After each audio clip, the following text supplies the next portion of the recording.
happening, everybody? Boy Big Brando, and let's talk about the difference between heat transfer vinyl and screen printed transfers. Now, I know this video might seem weird to a lot of people, but I got a lot of comments and questions from the last video I posted about Plastisol transfers and how I use them for my brand. And then people see me talk about the Cameo Plus and they're like, well, how do I feed these sheets into my Cameo? How do I change the color? How do I do all this stuff? So it was crazy just to see the response to that video. Now, I know there's a lot of new viewers to this channel and there's a lot of new people that are just getting into heat pressing and just creating garments from home and stuff like that. So I want to make this video just to show what the difference is. So when it comes to your vinyl cutter, the vinyl cutter is just that. It's only going to cut vinyl, right? You could cut cardstock and all this other stuff.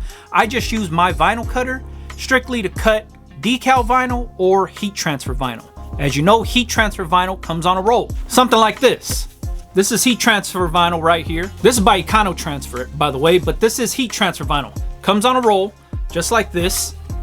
Feed it through your cutter, cut it out, press it on your shirt.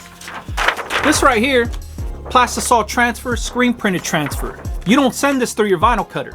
This right here, you send these designs to Transfer Express, if that's who you're gonna use. They print it out, they screen print it onto this paper for you with Plastisol ink, and then you cut these out and press them onto shirts.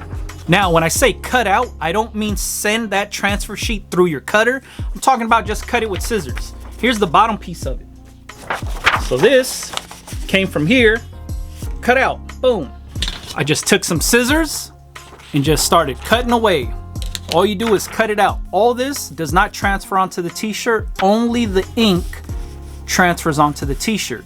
Now, another question I was getting was, why do you use Plastisol transfers and you have a vinyl cutter? So to answer that briefly, I use my vinyl cutter to test out my designs before I order transfers. That sounds pretty crazy to some too. If I have an idea, I cut it out with heat transfer vinyl. I'll press it onto one shirt and then I wear it around. And then I see what people say about it. If people ask me about it, if people laugh at it, if people point, if people are reading my shirt, I remember that stuff. That's the data that I collect for my designs. Now you might be asking yourself, can't you just put it on Instagram and see how many people like it and then go from there? Yeah, you could do that, but those likes really don't mean people are gonna buy it. Sometimes people just like out of habit. Sometimes people just like because they like you as a person and they're like, hey man, I'll like whatever you post. So you're not getting a real world reaction for that design, and that's fine. But actually wearing a t-shirt out and having somebody comment about it like, hey, that's a cool shirt, where'd you get that from, or what does your shirt mean, or you could see people reading it as you walk by. If you ever look at people, you could actually see them reading your t-shirt. I would imagine it's the same exact way how females can see when guys are looking at their chest because their eyes are focused on the chest. So the same exact thing happens when you're wearing a t-shirt that says something. Maybe it says something clever, brand name, maybe it's a cool design, and then you have somebody walking by looking at your t-shirt. That's what you have to remember, because if it caught somebody's attention, chances are they like it, or chances are they might buy it. It's shit like that that you have to remember. Now, is every design I make a home run? Fuck no. There's a bunch of designs that I press onto a t-shirt with heat transfer vinyl and get no love. Like, people don't even look at the shirt and it's not a good idea, or maybe it's confusing, or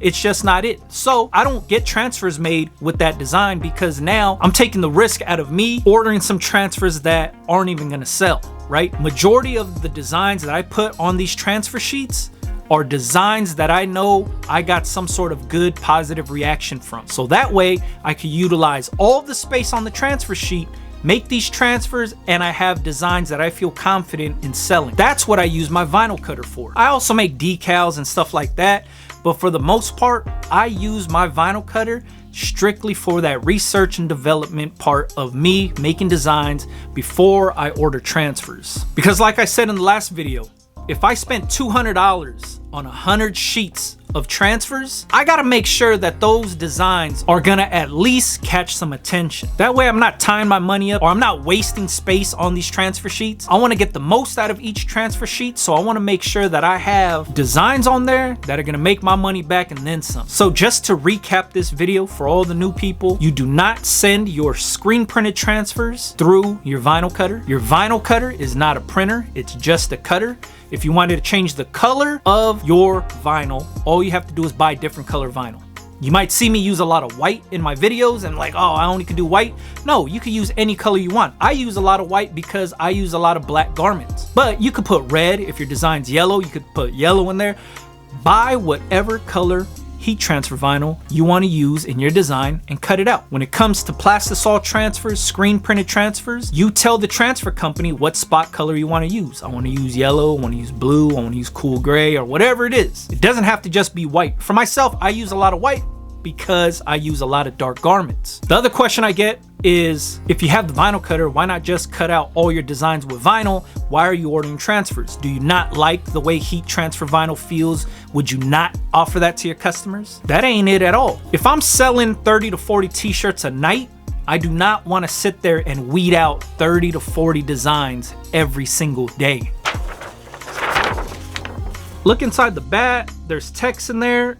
Imagine having to weed out the O, the B, the P, the R, all that stuff in there. Same goes for the middle of the A. Imagine weeding that out 30 to 40 times a day. I ain't trying to do all that, so I use Plastisol Transfers because it's way easier, more convenient for myself to knock out orders this way. Now, if you're just doing maybe like 1 to 5 orders a night, obviously weeding stuff out's an easy call. So you don't even have to order transfers. You could just use heat transfer vinyl. It's all based around your production and how efficient you can be, and also what you want to offer your customers. I say this in a lot of my videos, but you don't have to do everything that I do, but this is just the way that I run my businesses and my brands. So if it works for me, chances are it might work for you. You could give it a shot if you want to, or you don't have to at all. But I hope this video clears some stuff up for a lot of the new viewers. If you have any questions, make sure you leave it in the comments. Like I said, I go back and forth with everybody in the comments. Well, I try to. Sometimes there's a ton of comments, I don't get to all of them. But if you want a quicker response, it's easier to just leave it in the comments. Don't direct message me, don't email me, because I get a bunch of those all the time. It's easier just to comment, and then I could go back and forth with people on there,